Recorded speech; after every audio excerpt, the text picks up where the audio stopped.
안녕하세요. 저는 올해 연세대 UD 특기자 전형에 지원해 최초 합격한 한입니다.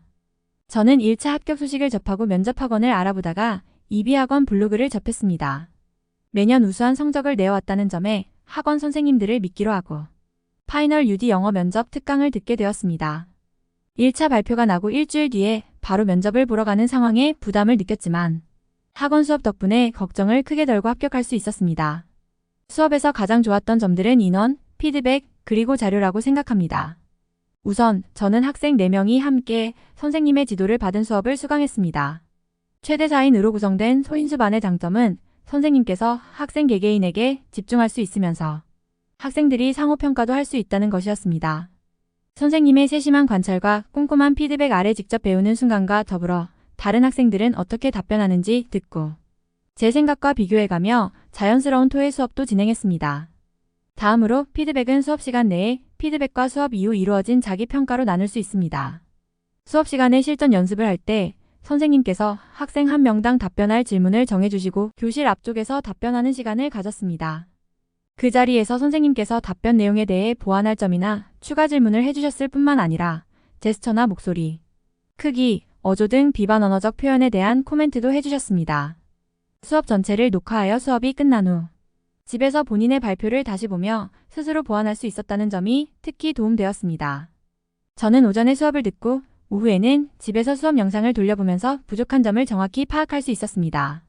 그리고 학원에서 제가 하지 않았던 질문에 대한 답변을 직접 녹화하며 연습을 이어갔습니다.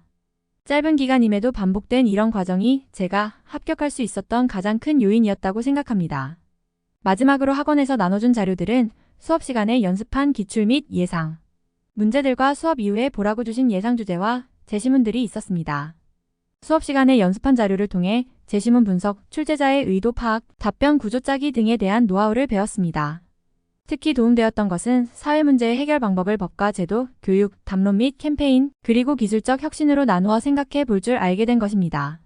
수업 이후에 자유롭게 읽어보라고 나눠주신 글들은 면접장 안에서도 봤던 자료로 최근의 사회 이슈나 문학, 철학과 관련된 주제들이었기 때문에 정말 좋았습니다. 연세대 국제 특기자 전형 면접은 제시문, 질문, 그리고 답변까지 모두 영어로 이루어집니다.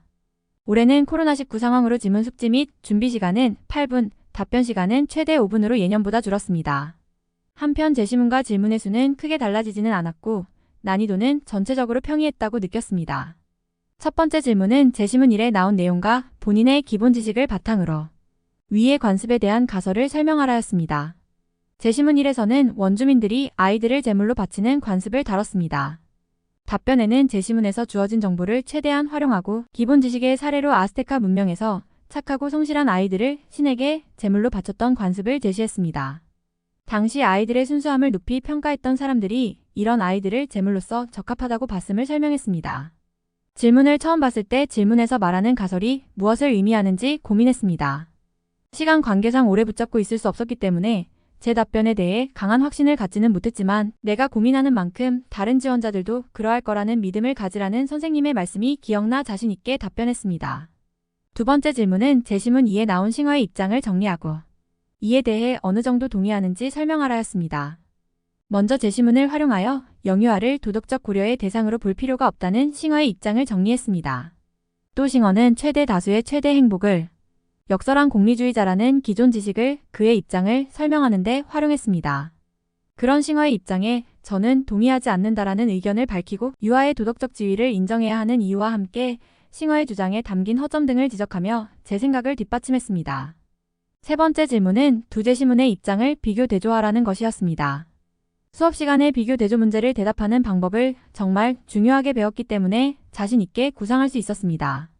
우선 두 제시문은 모두 아동에 대한 견해를 밝히면서 아동은 어른과 같가 어떤 점에서 다르다는 생각을 토대로 관습이나 주장을 정당화하고 있다고 답변했습니다.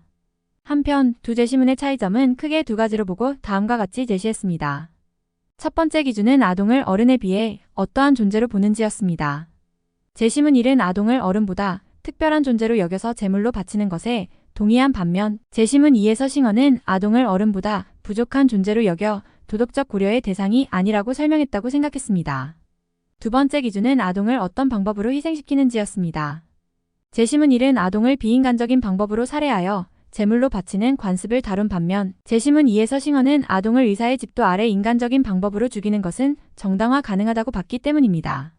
저는 입시 기간에 무엇보다 심리적 안정을 중요시한 학생이었습니다. 면접 준비를 할 때 스스로 만족할 수준의 답변을 구상할 줄 몰랐다면 조급함과 그에 따른 불안감을 느끼고 좌절했을 수도 있었습니다. 하지만 이비학원을 다니면서 풍부한 자료와 알찬 수업 덕분에 짧은 기간에 눈에 띄는 발전을 느끼며 당당하게 면접장에 들어갈 수 있었습니다. 수준 높은 답변을 구상하도록 도와주시고 언제나 격려해주신 담당 선생님과 수업이 끝날 때마다 따뜻한 인사를 건네주신 원장 선생님께 진심 어린 감사를 전합니다.